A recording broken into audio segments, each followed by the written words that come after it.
अनावश्यक आरोप और प्रत्यारोप भी नहीं लगा रहे, लेकिन समीक्षा का ये विषय है। बड़ी सवाल रह रही है, जेबीकेएसएस की तरफ से जो है निर्दलीय प्रत्याशी 8 जगह पर कैंडिडेट उतारा गया था, लेकिन एक भी आपके हाथ में नहीं आया। आपके जो सुप्रीमो साहब हैं जेबीकेएसएस के केंद्रीय अध्यक्ष जयराम महतो, वो भी जो है कहीं न कहीं लाखों फोटो से पीछे चल रहे थे, और इसका सूचना भी मिली है कि शायद जयराम महतो जो है वहाँ पर हार का सामना करना पड़ा है। तो जो भीड़ आप लोग के साथ रह रहा था, वही बातें रह रही थी, लोग जो कह रहे थे कि भीड़ वोट में कन्वर्ट नहीं होता है, तो क्या ये असली में यही चीज हुआ?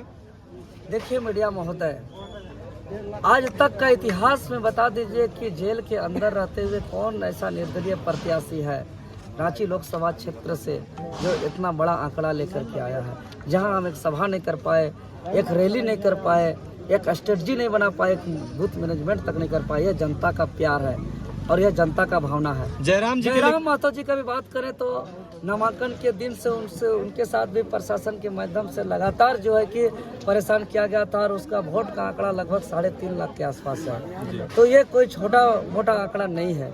तो निश्चित ही लोकसभा का जो चुनाव होता है, यह लोकसभा का चुनाव का परिदृश्य कुछ और रहता है।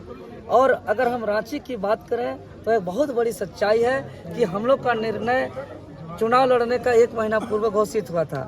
हम लोग ने बूथ स्तर पे पहले तैयारी भी नहीं किया था। हम लोग अपने लोगों को पहले बताया भी नहीं था। जिला स्तर, प्रखंड स्तर, बूथ स्तर, पंचायत स्तर पर हम लोग मजबूती में संगठन भी विस्तार नहीं कर पाए थे। उसके बावजूद और प्रचार के समय नामांकन के दिन से लेकर प्रचार खत्म होने तक कभी 17 दिन हम जेल में रहे। उसके बावजूद भी अभी जो जीते हैं उससे ज़्यादा चर्चा हम लोग का उपस्थिति का है। तो ये बहुत बड़ा संकेत है महोदय। जैसे कि आप लोग को सोशल मीडिया में ये अभी एक ट्रेंड चल रहा है कि जो सत्ता जो लोग जीते हैं उससे ज्यादा चर्चा जो है आप लोग हारे हैं उस पर हो रहा है, तो इसको कैसे देखते हैं?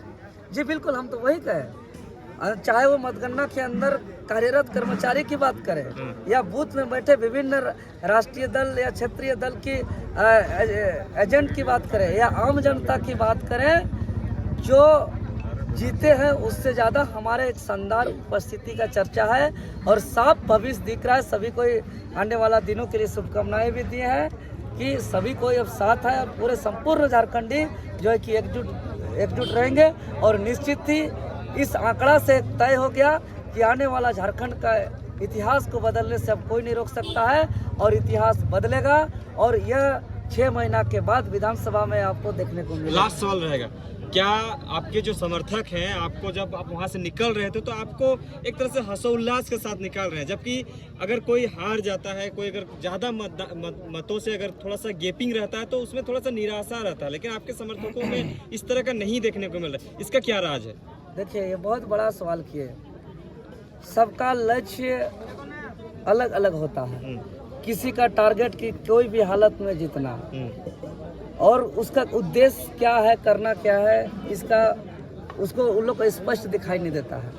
लेकिन हम लोग का जेबीकेएसएस एक मजबूत इरादा के साथ, एक विचार के साथ आया है और हम लोग विचार की लड़ाई के लिए हम लोग अपना एकता, जोश, जुनून दिखाते हैं। हम लोग के लिए हार और जीत मायने नहीं रखता है। हम लोग के लिए मायने ये है कि जिस उद्देश्य से घर को छोड़ करके हम लोग संघर्ष के राह पे निकले हैं और आज तक कभी विचलित नहीं हुए हैं, हर मुसीबत का सामना किए हैं, हर चीज़ से टकराए हैं और इसी विचार को आगे